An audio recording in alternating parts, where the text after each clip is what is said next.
Hi everyone. In this PowerPoint, I'm going to provide a quick overview of the domestic policies of the presidency of Richard Nixon. Nixon was a complex, fascinating person with a number of strengths and some major character flaws that would contribute to his political downfall. And it's important to remember, too, that Nixon was a moderate centrist Republican. And he's very different from the turn that the Republican Party took starting with Ronald Reagan in the 1980s.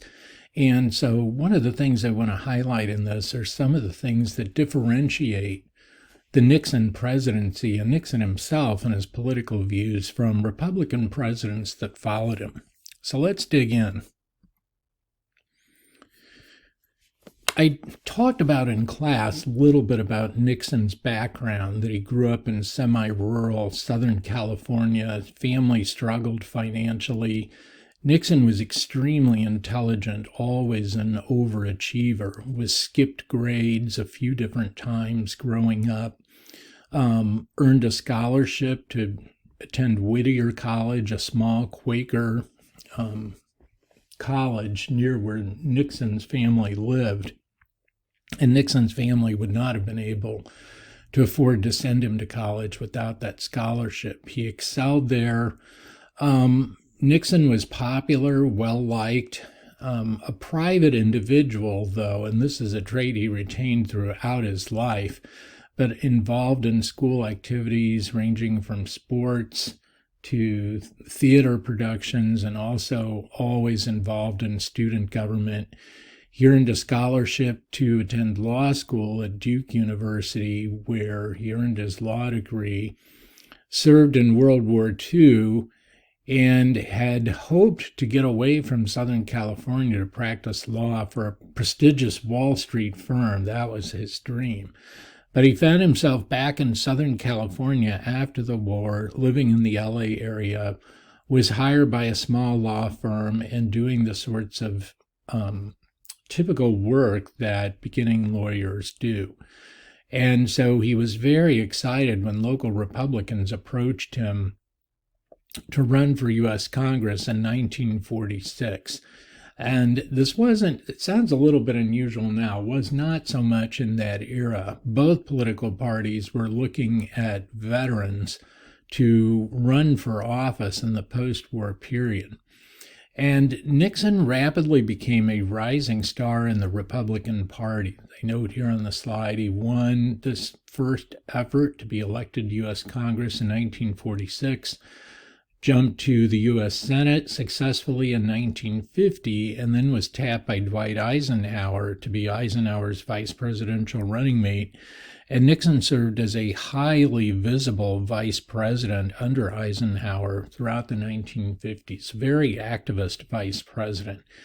Even in these early campaigns, Nixon demonstrated a tendency for hardball political tactics, smearing his opponents, stretching the truth, not lying outright in the way that we've commonly seen Donald Trump do.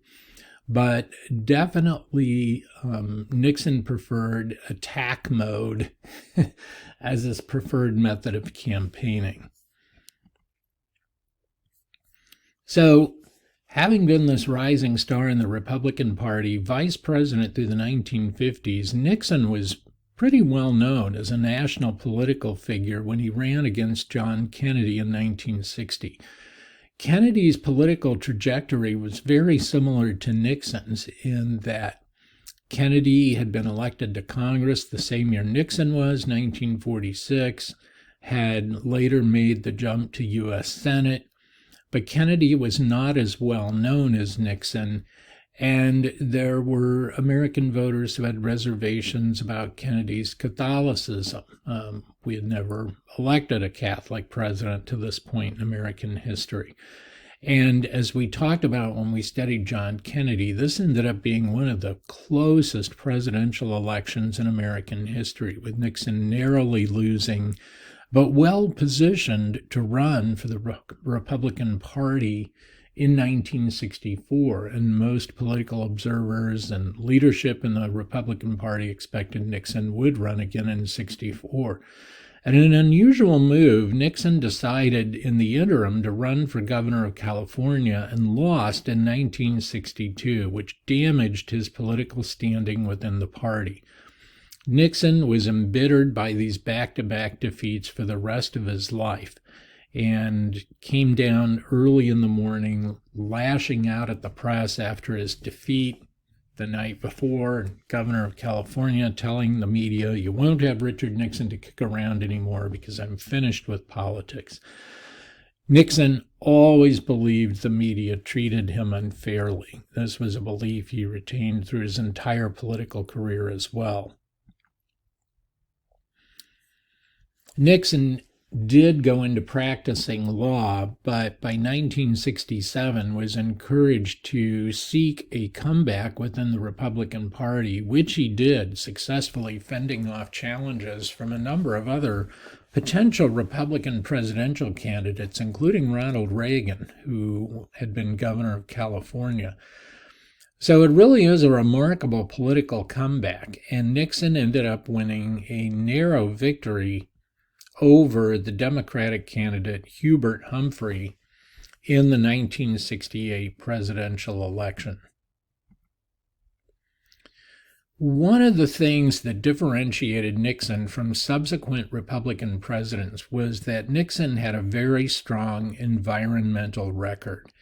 And I want to touch on a few examples of that. And I emphasize in this slide that Nixon wanted programs to be cost effective, and sometimes this was a bit frustrating to environmentalists. But Nixon really built on and expanded upon a number of environmental initiatives that dated back to the administration of his predecessor, Lyndon Johnson. And Nixon came to the presidency at a time when Americans were becoming cognizant of the effect of pollution on the environment. I mentioned in class this incident that drew a lot of attention in the United States when the Cuyahoga River caught fire in Cleveland, Ohio, and burned for about a solid week. And the water there was intensely polluted from toxins that had been dumped by industries for decades. This scene of Los Angeles in the early 70s typified the poor air quality in many American cities, and there were a number of popular campaigns centering around television and radio commercials to raise awareness about pollution in the United States in the early 70s. So it's the Nixon administration that establishes the Environmental Protection Agency, William Ruckelshaus, its first head. The EPA has survived, although its effectiveness has really waxed and waned over the years, depending on the approach of whatever administration is in place, whatever their environmental policy, environmental stance is, tends to be reflected in the effectiveness of the EPA. And there were a number of important pieces of environmental legislation passed by the Nixon administration that I mentioned in class: the Marine Mammal Protection Act of 1972, and the details of this are on this slide, and I'm not going to go through all these details. You can take notes on these when you listen to this, and I know you have notes from when we went over it in class too. But the one thing that I wanted to emphasize, and I did this when I presented in class too, was that this legislation, which was bipartisan in nature, called for an ecosystem approach to wildlife management. And what I mean by that, what environmentalists mean ecosystem, is recognition that man is a part of this environment and that human activities have impact on the environment and on the animals that we share it with. And this was a key part of the Marine Mammal Protection Act. But none of the species covered by this legislation have gone extinct since it was passed. This is another act that the Trump administration has tried to weaken in a variety of ways. The Endangered Species Act of 1973, similar approach, designed again to protect particular species. The bald eagle, which at this point in the early 70s was on the extinction list, just one of several species, along with the California condor, that was not only protected but revived and began to flourish in the decades ahead because of this legislation. I also mentioned how the Endangered Species Act included plants, and again with an ecosystem approach. So look at the details of this on this slide and the previous ones, but these are all significant achievements from Nixon's presidency. I also mentioned of the Nixon administration passing the Safe Drinking Water Act, the first administration to set national standards for drinking water, first administration to pass standards for automobile emissions. Nixon administration also created the Occupational Health and Safety Administration. So there are a number of important achievements that come out of the Nixon administration with regard to the environment. And I explained to the class that, again, reflecting Nixon's moderate centrist approach, he didn't really make any effort to dismantle any of the existing Great Society programs that Lyndon Johnson had started. In fact, the Nixon administration expanded aspects of many of them, particularly with regard to federal student loans and the work-study program that the Johnson administration had started, which were expanded to the community college level. And Nixon supported increased spending for a variety of programs from the Johnson administration, including Medicare, Medicaid, and Social Security benefits. One of the most ambitious programs from the Nixon years in terms of domestic legislation was the State and Local Assistance Act, better known as revenue sharing, passed in 1972. And I explained that under this act, the government took a percentage of the federal income tax collected from Americans each year and made this available to go back to state and local governments in the form of block grants. And there were several categories that you could apply for that I mentioned here, including law enforcement, recreation, urban transit. So this was a very creative way to give state and local governments and Americans in general a sense that the money that was going from their paychecks to federal income tax was coming back to their states and communities in tangible ways. So communities could apply for block grants to build a new park, hire additional police officers, buy city buses, all sorts of things. It was an extremely successful program that continued under presidents who followed Nixon, but was killed off by the Reagan administration in Reagan's second term. But the revenue sharing program distributed $85 billion back to state and local governments.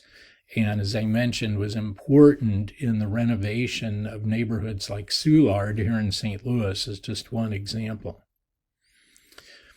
And finally, another aspect of Nixon's domestic policies, a legacy of his, was the creation of Amtrak in 1971 in an effort to preserve a national railroad system at a time when railroad companies were desperate to get out of the business of hauling passengers. Amtrak has survived barely. Several Republican presidents since Nixon have attempted to kill it off completely by withdrawing funding, but it's managed to survive, although our passenger rail system really pales in comparison to what you see in other parts of the world. These are a few examples of achievements that demonstrate, as I say, Nixon was a very activist domestic policy president with a number of important legacies as part of his domestic policy programs.